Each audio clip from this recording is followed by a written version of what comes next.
అవ్యక్తోయమచింత్యోయం అవికార్యోయముచ్యతే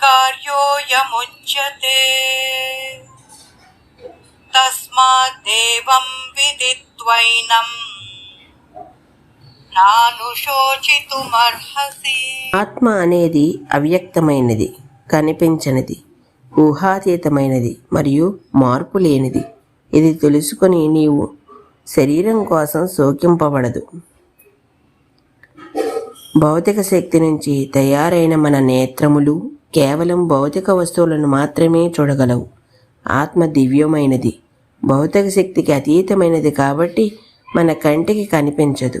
శాస్త్రవేత్తలు దాని ఉనికిని అవగతం చేసుకోవడానికి ప్రయోగాలు జరిపారు. చనిపోతున్న వ్యక్తిని ఒక గాజు పేటికలో ఉంచి దాన్ని గట్టిగా మూసివేశారు. ఆత్మ నిష్క్రమణ సమయంలో గాజు పగుళ్ళు సంభవిస్తాయేమో అని చూశారు. కానీ గాజు పేటిక పగలకుండానే ఆత్మ శరీరాన్ని విడిచి వెళ్ళిపోయింది.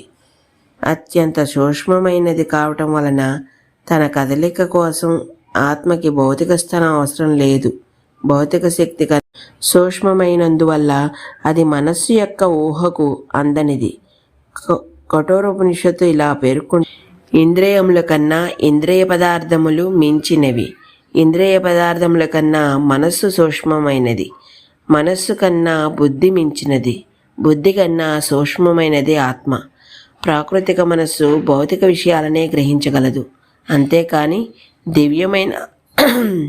దివ్యమైన ఆత్మను దాని ఆలోచనా శక్తి ద్వారా అందుకోలేదు.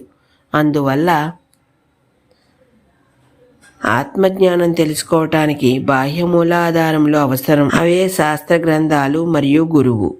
ఈరోజుకి ఇక్కడికి ఆపుతున్నాను. మిగతాది రేపు చెప్తాను. అంతవరకు ధన్యవాదాలు.